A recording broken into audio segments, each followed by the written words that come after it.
দিয়েছেন। আল্লাহ রাসূল যখন দুনিয়া থেকে বিদায় নিয়ে গেছেন, উম্মতের উপরে এই দায়িত্ব দিয়ে আল্লাহ রাসূল বিদায় নিয়ে চলে গেছেন। এখন এই কাজের জিম্মাদারি আমাদেরকে দিয়েছেন, আমাদের দায়িত্ব। এই জন্যই আমাদেরকে বলা হয় উখরিজাত লিন-নাস তা'মুরুনা বিল মা'রুফ ওয়া তানহাউনা আনিল মুনকার। আল্লাহ পাক রব্বুল আলামিন বলতেছেন কুনতুম খায়রা উম্মাহ, তোমরা শ্রেষ্ঠ উম্মত। কেন? উখরিজাত লিন-নাস তা'মুরুনা বিল মা'রুফ, তোমরা মানুষের কল্যাণে বাহির হয়ে মানুষকে ভালো কাজের দিকে আহ্বান করবা আর খারাপ কাজের থেকে বিরত থাকার আহ্বান করবা। এই জন্যই তোমরা শ্রেষ্ঠ উম্মত। এখন আমি আমার কাছে একটু জিজ্ঞেস করি, আমি নিজে নামাজ পড়তেছি, নিজে রোজা রাখি, জিকির আজগার করি, মাসিক ইজতেমা সহ দিনই অনেক প্রোগ্রামে আমরা অংশগ্রহণ করে থাকি, কিন্তু আমি মানুষকে কয়দিন, কখন, কয়জন মানুষকে আমি দিনের দিকে আহ্বান করেছি? বলেন, করেছি? করি নাই, খুব কম করেছি। আমরা এখানে যারা গেছি, আমি আশা করি আমরা অধিকাংশই চরমোনাই গেছি না? গেছি, আলহামদুলিল্লাহ। নিঃসাবুজুর চরমোনাই আমাদেরকে কয়েকটা সবক দিয়ে দিয়েছেন। 5 সবক, 5 ঔষধ, 3 সবক, 3 সত্য। এই 3 সবকের মধ্যে একটা সবক হচ্ছে প্রতি মাসে কমপক্ষে 4 জন মানুষকে দিনের দাওয়াত দেওয়া। কয়জনকে? 4 জন মানুষকে দিনের দাওয়াত দেওয়া। আপনাদের কাছে আমি জিজ্ঞাসা করি, আজকে এই ওয়ার্ডে কত মানুষ আছে? অনেক মানুষ আছে। আমরা যারা চরমোনাই গেছি, যদি আমরা প্রতি মাসে 4 জন না, একজনকে দাওয়াত, একজনকে দাওয়াত দিতাম, আজকের এই ওয়ার্ড প্রোগ্রামে, এই দিনী প্রোগ্রামে, এই মসজিদে আমরা জায়গা দিতে পারতাম না। ঠিক না ঠিক? কিন্তু আমরা সেই দাওয়াতের কাজ করি না। এই দাওয়াতের কাজ আমাদের প্রত্যেকের করতে হবে। এখন কথা হচ্ছে, আমরা যেই কাজগুলো করতেছি, এই কাজগুলো কিসের জন্য করতেছি? ইসলামী আন্দোলন আমরা কেন করতেছি? একদম খোলাভাবে বলতে চাই, ইসলামী আন্দোলন আমরা করতেছি আল্লাহর জমিনে আল্লাহর দ্বীন প্রতিষ্ঠা করার জন্য। কোনো তন্ত্র মন্ত্র, কোনো মতবাদ প্রতিষ্ঠা করার জন্য আমরা ইসলামী আন্দোলন করি না। আমরা একমাত্র আমাদের লক্ষ্য হলো কি? খেলাফত ব্যবস্থা, আল্লাহর জমিনে আল্লাহর দ্বীন কায়েম হোক। দেখেন, আমরা যদি কোনো মতবাদ প্রতিষ্ঠা করার জন্য অথবা একটু মেম্বার, চেয়ারম্যান, মন্ত্রী, এমপি, এক কথায় ক্ষমতায় যাওয়ার জন্য যদি আমরা রাজনীতি করতাম, ইসলামী আন্দোলন করতাম, আরো 10, 15, 20 বছর আগে আমরা পার্লামেন্টে যাইতে পারতাম। আপনাদের বিশ্বাস হয় না? বিশ্বাবুল চরমোনাই রহমতুল্লাহ আলাইহি বেঁচে থাকতে অনেকবার তাকে অফার করা হয়েছে, অনেকবার তাকে প্রস্তাব দেওয়া হয়েছে, আপনি এতগুলো সিট পাবেন, আপনি এত টাকা পাবেন, আপনি 5টা মন্ত্রিত্ব পাবেন, এই সুযোগ সুবিধা আপনি পাবেন, আপনি আসেন।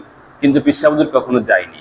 কারণ নীতি এবং আদর্শ বাদ দিয়ে, ইসলামী নীতি, কোরআনী নীতি, এগুলো বাদ দিয়ে আমার ক্ষমতা বড় না। ঠিক না ঠিক বলেন? আমার মেইন উদ্দেশ্য হলো মানুষের কাছে এই দ্বীনের দাওয়াতটা পৌঁছে দেওয়া, ইসলামী হুকুমত যাতে প্রতিষ্ঠা করা যায় সেই লক্ষ্যে কাজ করা। ক্ষমতায় যাওয়ার জন্য তো আমরা কাজ করি না। এই জন্য আমাদের যেই উদ্দেশ্য, যে আমাদের ক্ষমতায় যাওয়া নয়, ইসলামী হুকুমত প্রতিষ্ঠা করা। এই ইসলামী হুকুমত প্রতিষ্ঠা করার জন্য আমরা এখানে যারা আছি, আমাদের কাজ করা প্রত্যেকের দায়িত্ব, প্রত্যেকের ফরজ। প্রত্যেকের কি বলেন? প্রত্যেকের উপরে ফরজ। আমরা যদি মনে করি ইসলামী আন্দোলন অমুকে অমুকে করে করুক, আমি করব না, আমি জেকের ছাড়া নাই, আমি মাসিক ইজতেমা ছাড়া নাই, আমি চরমোনাই মাহফিল ছাড়া নাই, এটা কিন্তু আমার আপনার জন্য চরম একটা ভুল সিদ্ধান্ত হবে, চরম ভুল সিদ্ধান্ত হবে। আমি আর আপনি যদি ইসলামী আন্দোলনের জন্য কাজ না করি, মনে রাখবেন, ইসলামের নাম ব্যবহার করে, ইসলামের লেবেল গায়ে লাগিয়ে অনেক মানুষকে দাওয়াত দিয়ে গুমরাহের পথে নিয়ে যাচ্ছে, নিয়ে যাবেও আমার আপনার সামনে। আমি আপনি টের পাবো না, বুঝতে পারবো না। আপনারা জানেন না বা বুঝেন না বিধায় এদেশে অনেক শিরকি, তারপরে মাজার পূজারি, বেদাতি, ভণ্ডামি এদেশে আছে না? বলেন, আছে? আমার কথায় কি রাগ করতেছেন নাকি? অমনোযোগী এই জন্য বলতেছি, আছে। আচ্ছা, ওইটা কি ইসলামী? বলেন, ইসলামী না। কিন্তু তাদের গায়ে কিন্তু আমাদের মতো জুব্বা আছে, মাথায় টুপি আছে, মুখে দাড়ি আছে। এই যে ইসলামী লেভেল ব্যবহার করে মানুষকে শিরকের দিকে ধাবিত করতেছে, মানুষকে ভণ্ডামির দিকে নিয়ে যাচ্ছে। মানুষকে বেদাতির দিকে নিয়ে যাচ্ছে। কেন? আজকে আমি আর আপনি চুপ আছি, দাওয়াতের কাজগুলো ঠিকমতো করতেছি না, এই কথা ঠিক না বেঠি? এখন ইমরান ভাই তার বক্তব্যের মধ্যে একটা কথা বলে দিচ্ছেন, আপনাদের এই ওয়ার্ড থেকে মেম্বার হবে, আপনাদের এই ইউনিয়ন থেকে আপনারা চেয়ারম্যান হবেন। আজকে যদি আপনি ভালোভাবে কাজ করেন, আমি গত পরশুদিনও বলছিলাম, আমাদের পীর সাহেব হুজুর একটা কথা বলে থাকেন যে সাধারণ মানুষের মধ্যে অনেকে মনে করে কি আমি রাজনীতি পছন্দ করি না, ঠিক না বেঠিক বলে? আমি রাজনীতি পছন্দ করি না, এটা ভালো লাগে না। এই জন্য পীর সাহেব হুজুর বলেন রাজনীতি যে করে সে রাজা হয়, আর রাজনীতি যে করে না সে গোলাম হয়। কি হয়? গোলাম হয়। মানে রাজনীতি যে করে সে তো রাজনীতি করতে করতে রাজার পর্যায়ে চলে যায়, আর রাজার পর্যায়ে যাওয়ার পরে আপনার কোনো কিছু দরকার হলে ওই রাজার কাছে আপনার যে গোলামের মতো পড়ে থাকতে হয়, ঠিক না বেঠি? এই জন্য রাজনীতি তাদের সাজে না, রাজনীতি সাজে আপনার।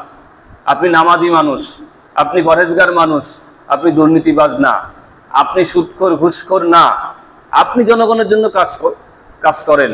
আপনি যদি কাজ করে থাকেন, রাজনীতিতে নেমে থাকেন, দেশের জন্য করবেন, জনগণের জন্য করবেন, জনগণের কল্যাণের জন্য করবেন। এই জন্য রাজনীতি আপনাকে মানায়, ওদেরকে মানায় না। ওরা কিন্তু রাজনীতির নামে এসে দেশের টাকা লুটপাট করে, সম্পদ চুরি করে, জনগণকে ধোঁকা দেয়, ঠিক না বা ঠিক বলে?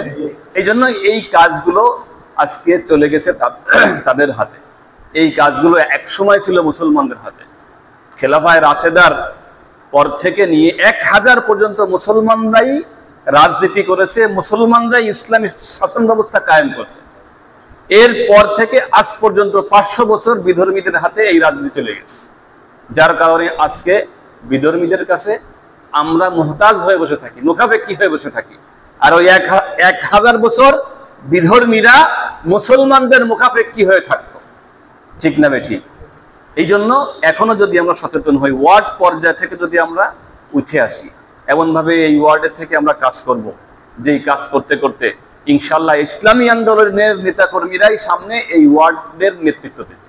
যদি আপনারা কাজ শুরু করেন, এই ইউনিয়নে ইসলামী আন্দোলনের নেতাকর্মীরা চেয়ারম্যান হবে, নেতৃত্ব দেবে, তাইলে আর আপনাদের গোলাম হওয়া লাগবে না, আপনারা রাজা হয়ে থাকতে পারবেন ইনশাআল্লাহ।